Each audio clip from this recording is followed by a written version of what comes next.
Persia नामक गांव में एक लकड़हारा हुआ करता था जिसका नाम अली बाबा था। वह अपनी पत्नी के साथ गरीबी की जिंदगी व्यतीत करता था। वह रोज लकड़ियां काटा करता था और वो बाजार में बेचा करता था। अली बाबा एक दिन अपने गधे को जंगल में कुछ लकड़ी काटने जा रहा था।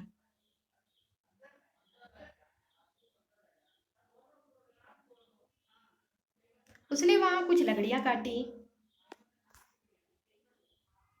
तभी उसको किसी चीज की आवाज सुनाई दी। वह आवाज घोड़ों की टोली की थी।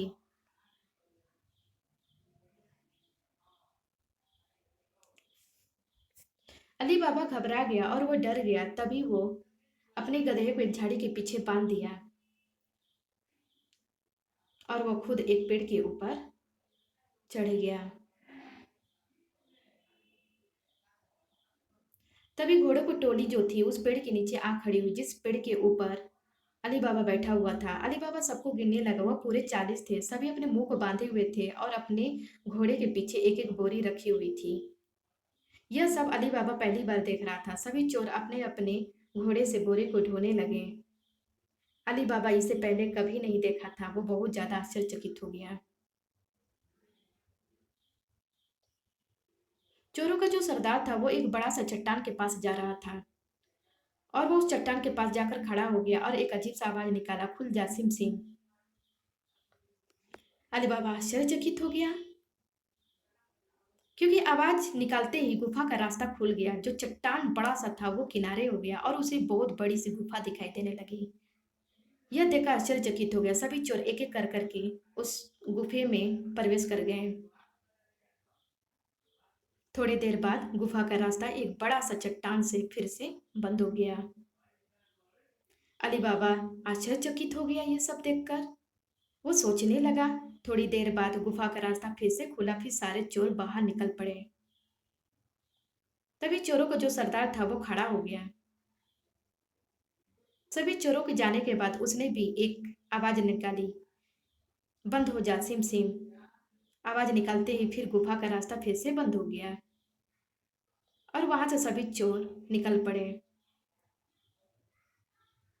तभी अली बाबा पेड़ से नीचे उतरा। उसने भी उस चट्टान के पास गया और उसने भी वही आवाज निकाली जो चोरों का सरदार ने निकाला था, खुल जा सिम सिम। आवाज निकालते ही गड़गड़ाहट की आवाज हुई और गुफा का रास्ता खुल गया। चट्टान किनारे हो गया। अली बाबा गुफा में प्रवेश कर गया। उसने वहां कुछ अजीब सा नजारा देखा। उसने ये सब पहली बार देखा। उसने अपनी जिंदगी में कभी इतना सारा सोना चांदी हीरा मोती नहीं देखा। वो सोचने लगा। तभी उसके दिमाग में एक विचार आया।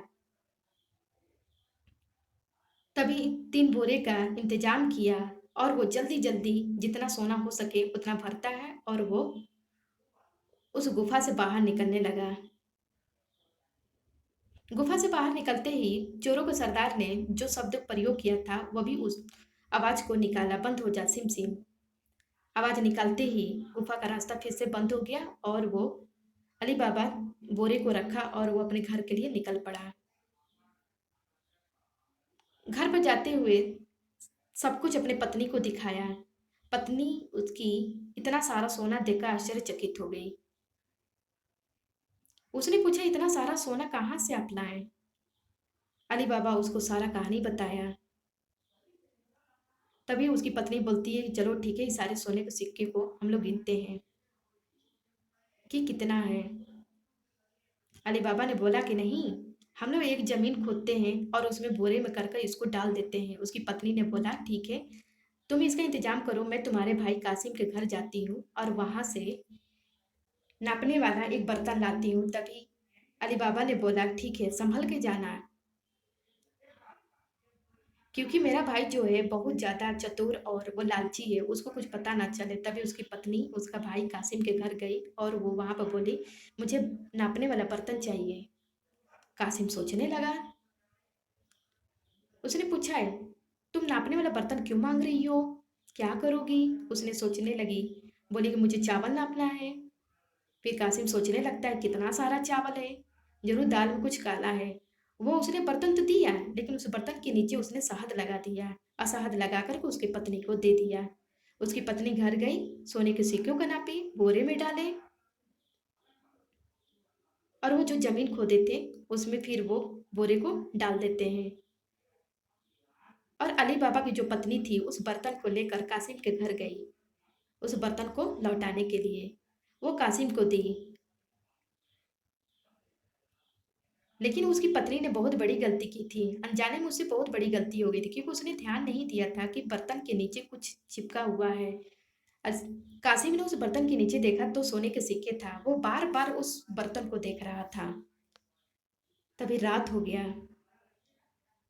कासिम सो रहा था। वो सोच रहा था, इतना सारा सोना का सिक्का कहाँ से आ गया? मेरा भाई कैसे अमीर हो गया? वह रात भर नहीं सोया और सुबह होते ही अपने भाई के पास गया और उस बर्तन को दिखाया और बोला, यह बर्तन में सोने के सिक्के तुमको कहाँ से आए? तुम्हारे पास तो कुछ भी नहीं है। तुम्हारे पास तो खाने का सामान भी नहीं है। तुम्हारे पास इतना सारा सोना चांदी कैसे आया? वो सारा कहानी बताता है, क्योंकि वो बोलता है कि अगर तुम नहीं बताओगे तो मैं सबको मैं बता दूंगा। तभी बेचारा अली बाबा जो है उसको सारा कहानी बताता है और वो दोनों उस गुफा के पास जाते हैं। अली बाबा उस गुफा को दिखाया और बोलता है कि यही वो गुफा है। फिर बोलता है कि चलो जल्दी चलते हैं, नहीं तो चोरों की टोली आती है, वो मुझे हम लोगों को मार डालेंगे। उसका भाई तो वापस आता है, लेकिन सारा ध्यान उस गुफा में रहता है। वो फिर घर आकर के फिर अपने दोनों घोड़ों को लेकर के उस गुफा में जाता है। और वो भी वो आवाज़ निकालता है जो अली बाबा ने बताया था।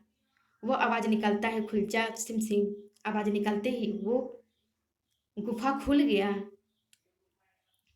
और चट्टान किनारे हो गया। कासिम उस गुफा में प्रवेश किया, क्योंकि उसको विश्वास नहीं हो रहा था। वो आश्चर्यचकित हो गया, क्योंकि वो तो बहुत ज़्यादा लालची था। वो इतना सारा सोना चांदी देखकर वो पागल हो गया।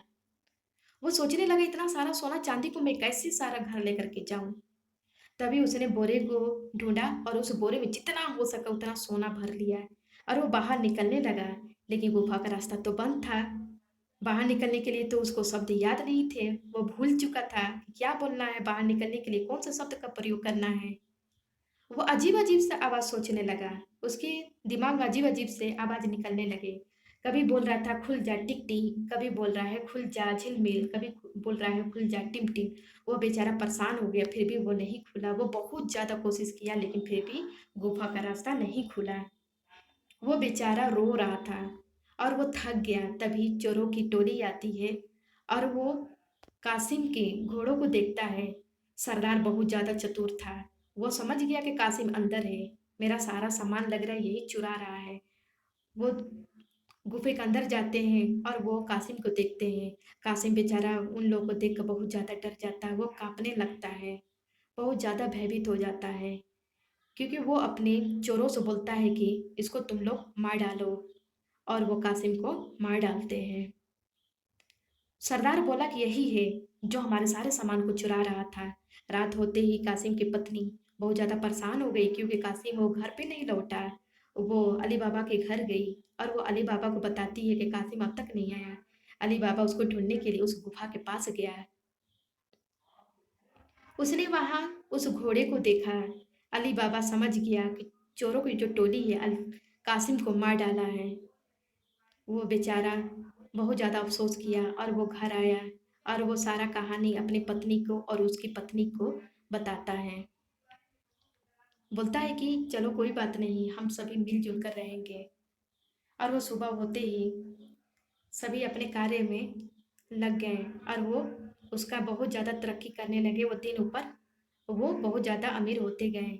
लेकिन चोरों को जो सरदार था, वो अंदाज़ा लगाया कि ये हमेशा सोने का सिक्का क्यों कम होता जा रहा है, ये कहाँ जा रहा है। तभी उसने अपने चोर को नज़र रखने के लिए बोला और बोला, गाँव में जाओ और जाकर के पता करो कौन ऐसा व्यक्ति है जो नया-नया अमीर हुआ है, कौन है जो बहुत ज़्यादा खर्च कर रहा है। तभी चोर वो गाँव में जाता है और वो अली बाबा का पीछा करता है, क्योंकि अली बाबा सोना लेकर के बेचने जाता है। वो पीछे करते-करते उसका घर देख लिया और वो चोर आकर के उसको पेंट से क्रॉस का निशान लगा दिया। तभी कासिम की पत्नी घोड़ों को पानी देने जा रही थी और वो जब वापस आई तो वो अपने दरवाजे पर कुछ निशान देखा। निशान देखकर के उसको लग गया कि ज़रूर कोई मुस मुश्किल आने वाले। सभी उसने दरवाजे पर निशान लगा दिया, क्योंकि वो बहुत ज़्यादा चतुर थी। सुबह होते ही चोरों की टोली अली बाबा के घर पहुँचे उसने वहाँ वो सब दरवाज़े ढूँढने लगे किस पर क्रॉस के निशान हैं। सभी दरवाज़ों पर क्रॉस के निशान देख कर के वो बेचारे थक गए और वो वहाँ से वापस चले गए। लेकिन चोरों का जो सरदार था, वो बहुत ज़्यादा ज़िद्दी था। वो ये सोच लिया कि नहीं, मैं पता करके ही जाऊँगा कि कौन है। तभी उसने पता लगाया और वो अली बाबा के घर पीटा और वो बोला कि मैं एक तेल बेचने वाला हूँ। मुझे पता चला है कि आप इस गांव में बहुत ज़्यादा धनी हैं। मैं बहुत दूर से तेल लेकर के आया हूँ। क्या आपको तेल की बरनियाँ चाहिए? अली बाबा उसको बोलता है कि ठीक है और उसको खाने पर इनवाइट करता है। दूसरे दिन जो चोरों का सरदार था वो सारा अपना तेल का बरनियाँ लेकर के आता है। लेकिन अली बाबा को तो पता चलता नहीं है। वो उसको दावत देता है और बहुत ज़्यादा उसका इज्जत करता है। खाने पीने का बहुत ज़्यादा ध्यान देता है और उसको बोलता है रात को रुकने के लिए। यह सुन करके चोरों का सरदार जो था वो बहुत ज़्यादा खुश हो गया। तभी कासिम की पत्नी जो थी वो तेल की बरनिया के पास गई। उसने कुछ अजीब सा आवाज़ सुनाई दी। उसमें से आवाज़ आ रही थी, बाहर निकले। तो किसी ने बोला कि नहीं अभी रुक जाओ। फिर किसी ने बोला बाहर निकले। तभी वो समझ गई कि लग रहा है कि इस तेल के बरनिया में तेल नहीं है, इसमें ज़रूर कोई है। वो तुरंत जाती है रसोई घर में और रसोई घर में जा कर के वो तेल को खौलाने लगती है और वो तेल ला कर के सभी बरनियों में तेल वो डालने लगती है।